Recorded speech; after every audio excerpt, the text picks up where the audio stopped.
नमस्कार दोस्तों, मैं हूं ब्रजेश श्रीवास्तव और आप देख रहे हैं हमारी खास पेशकश टॉक विद ब्रजेश। आज बात होगी यूनिफॉर्म सिविल कोड को लेकर। एक बार फिर यूनिफॉर्म सिविल कोड को लेकर सियासत गर्म हो गई है। दरअसल शीतकालीन सत्र जो इस वक्त चल रहा है उसमें राज्यसभा में बीजेपी के सांसद हैं किरोड़ी लाल मीणा। किरोड़ी लाल मीणा ने यूनिफॉर्म सिविल कोड का एक प्राइवेट मेंबर बिल लेकर के आए हैं और उस बिल को लेकर जमकर सदन में हंगामा हुआ।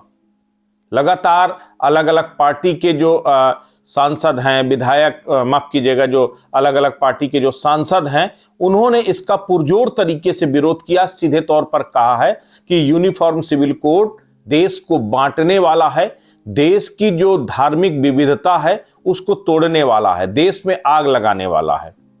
सीधे तौर पर इसको लेकर के कड़ा ऐतराज जताया जा रहा है।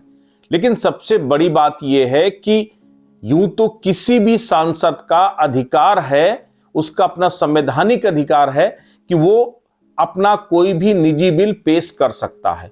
उस बिल का पास होना ना होना वो सब सदन के ऊपर तय करेगा, लेकिन वो पेश कर सकता है बिल। किरोड़ी लाल मीणा ने जब ये बिल पेश किया तो उस बिल को पेश करते समय जैसे ही राज्यसभा के सभापति ने जिसका किरोड़ी लाल मीणा को बुलाया और कहा कि आप अपना जो प्राइवेट बिल है उसको पेश कीजिए, उसी के बाद से हंगामा शुरू हो गया। हंगामा जब बढ़ने लगा तो उस पर चर्चा के लिए सभापति ने सीधे तौर पे कहा कि आप उस पर चर्चा कराइए। चर्चा उसमें की गई, वोटिंग उसमें की गई।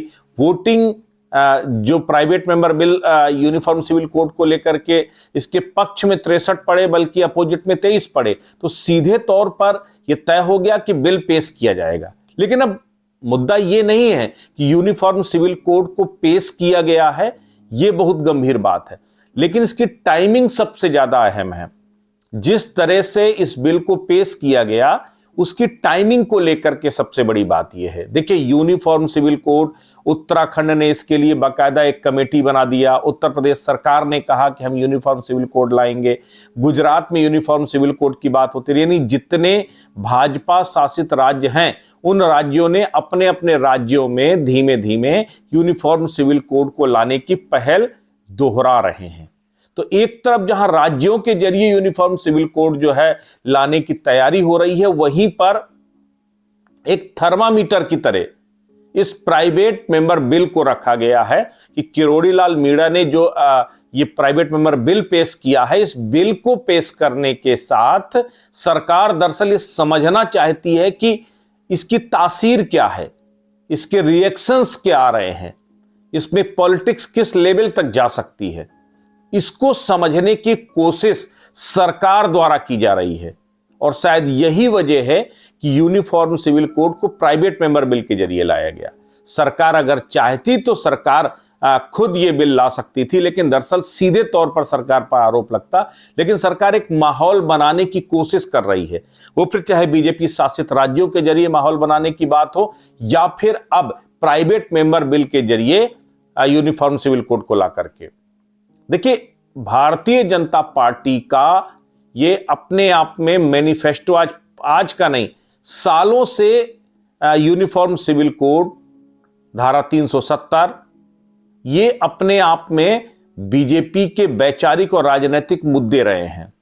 एक देश, एक संविधान, एक विधान की बात शुरुआत से जो है पंडित श्यामा प्रसाद मुखर्जी कहा करते थे और उसी के बाद ये समान नागरिक संहिता को एडॉप्ट करने की बात जो है, उस पर कानून बनाने की बात जो है बीजेपी के एजेंडे में हमेशा से रही है।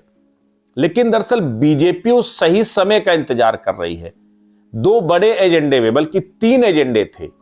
अगर आप 90 के दशक से बीजेपी के आप मैनिफेस्टो को समझिए, वादों को समझिए, तो समान नागरिक संहिता, जम्मू कश्मीर से धारा 370 को खत्म करना और अयोध्या में राम मंदिर का निर्माण, ये 3 ऐसे बड़े एजेंडे थे जो बीजेपी के उस विजन को रिफ्लेक्ट करते हैं या फिर आइडियोलॉजी को रिफ्लेक्ट करते हैं।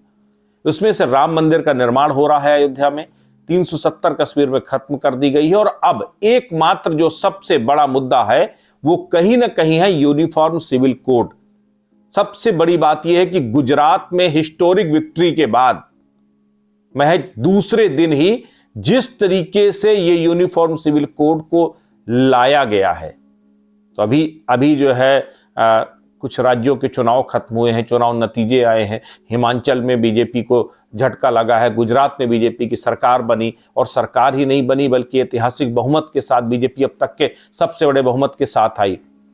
कई राज्यों के उपचुनावों में बीजेपी को बड़ी कामयाबी मिली। तो ओवरऑल एक्साइटेड है बीजेपी, लेकिन इन सब के बीच में एक टाइमिंग का बहुत बड़ी बात है। हर एक चुनाव में बीजेपी के पास एक बड़ा एजेंडा, एक बड़ा मुद्दा था। क्या इस बार यूनिफॉर्म सिविल कोड बीजेपी के लिए वो पॉलिटिकल एजेंडा बनने जा रहा है? बीजेपी के लिए वो सबसे बड़ा राजनीतिक मुद्दा बनने जा रहा है? इसको लेकर के अब इस टाइमिंग पर सवाल खड़े हो रहे हैं।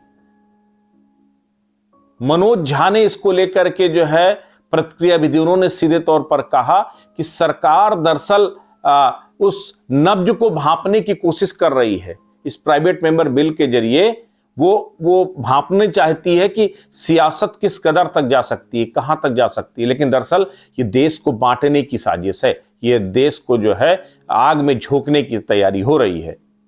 तो फिर चाहे कांग्रेस हो, चाहे एनसीपी हो, चाहे इसके साथ जेडीयू हो, इसके साथ अलग अलग, टीएमसी ने तो बाइकआउट ही कर दिया जो है। तो अलग अलग दलों के जरिए इस पर कड़ी प्रतिक्रिया दर्ज की गई है। लेकिन सबसे बड़ी बात यह है कि इस प्राइवेट मेंबर बिल को एक्सेप्ट कर लिया गया है। एक्सेप्ट करने के बाद इस पर चर्चा होगी।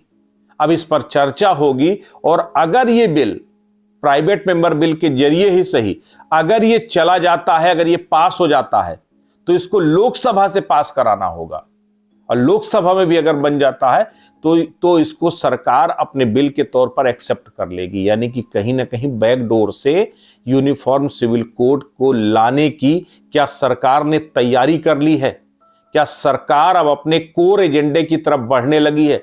बीजेपी को क्या 2024 में अब यूनिफॉर्म सिविल कोड सबसे बड़ा मुद्दा नजर आ रहा है? लगातार प्रधानमंत्री नरेंद्र मोदी एक देश, एक विधान, एक संविधान, एक देश, एक कानून, एक देश, एक प्रोडक्ट, एक देश, एक पुलिसिंग, वो तमाम चीजें जो है ये उस दिशा में बढ़ रहे हैं कि पूरे देश को, अब देखिए, अगर आप इस देश के संविधान को समझिए, इस देश के विधान को समझिए, तो ये जो फेडरल स्ट्रक्चर है, ये स्टेट और सेंट्रल के जो कॉन्स्टिट्यूशन है उसके अकॉर्डिंग चलता है। अब यूनिफॉर्म सिविल कोड के जरिए सरकार चाहती है उस स्ट्रक्चर पर चोट करना। सरकार चाहती है कि राज्यों के जरिए तो यूनिफॉर्म सिविल कोड को आगे बढ़ाया ही जाए, लेकिन अगर सेंटर से जो है प्राइवेट मेंबर बिल के जरिए ही रही, अगर सेंटर से इस पर पहल होती है तो सीधी तौर पर यह एक बड़ा पॉलिटिकल माइलेज बीजेपी को मिल सकता है। क्योंकि लंबे समय से हिंदूवादी संगठन हो, लंबे समय से वो तमाम जो है अलग अलग पार्टियां हो, हिंदूवादी जो संगठन है वो लगातार मांग कर रहे हैं कि पूरे देश में क्यों नहीं एक विधान समान नागरिक संहिता होनी चाहिए। दरअसल यूनिफॉर्म सिविल कोड को लाने से क्या कुछ बदलेगा, इसको जरा समझने की कोशिश कीजिए। अगर समान नागरिक संहिता आ जाती है तो विवाह, तलाक, संपत्तियों पर अधिकार, संपत्ति से बेदखली, वो तमाम कानून एक ही तरीके से, यानी आज की डेट में जहां हिंदू मैरिज लॉ है, जहां इसके साथ ही जो है मुस्लिम पर्सनल लॉ बोर्ड है, मुस्लिमों के लिए विवाह का अपना अलग कानून है, पारसियों के लिए अलग है, वो अलग अलग कानूनों के तहत अभी जिस तरीके से इस देश में जो है अलग अलग विधान है, मुस्लिमों को जो है 4-4 शादियां करने का अधिकार है, लेकिन हिंदुओं में सिर्फ एक शादी कर सकते हैं। तो वो इस तरह की तमाम चीजें अभी असम के मुख्यमंत्री जो है हेमंत बिस्व शर्मा ने जो है एक इंडिकेट भी के दिए। सरकार नहीं चाहती है कि एक से ज्यादा शादी कोई भी करे, सरकार बिल्कुल नहीं चाहती कि मुसलमान एक से ज्यादा शादी करें, हम इसलिए कानून को लाने की बात कर रहे हैं। तो ये सरकार की मंशा बताती है कि सरकार जहां पॉपुलेशन कंट्रोल एक्ट की बात की जा रही थी कि पॉपुलेशन कंट्रोल बिल सबसे पहले जरूरी है, तो सरकार चाहती है पॉपुलेशन कंट्रोल तो एक छोटा सा इशू है।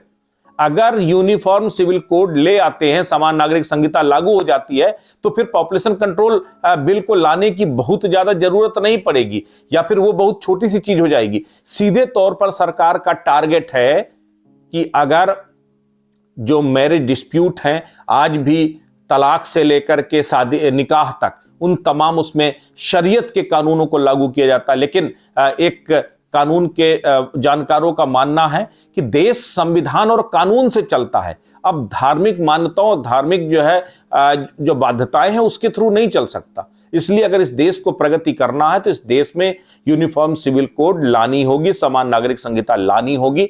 और अब सरकार ने बैकडोर से उसी की तैयारी कर ली है। तो सीधे तौर पर ये समझ के चलिए कि 2024 के लिए बीजेपी ने एक बड़ी चाल चल दी है, और ये चाल यूनिफॉर्म सिविल कोड इस प्राइवेट मेंबर बिल के जरिए उस तासीर को समझने की कोशिश हो रही है। इसके विरोध, इसके अच्छाई बुराई, इसके तमाम पहलुओं को समझने के बाद सरकार आगे का कोई कदम उठाएगी। तो इंतजार कीजिए 2024 से पहले। अब 370 अयोध्या में राम मंदिर के बाद अब समान नागरिक संहिता सबसे बड़ा पॉलिटिकल वेपन्स बनने जा रही है, या फिर कहिए कि सियासत में 2024 के चुनाव में ब्रह्मास्त्र की तरह बीजेपी इसको इस्तेमाल करने जा रही है। तो आपको हमारा विश्लेषण कैसा लगा, कृपया कमेंट करके जरूर बताएं, और चैनल को लाइक और सब्सक्राइब जरूर करें। नमस्कार।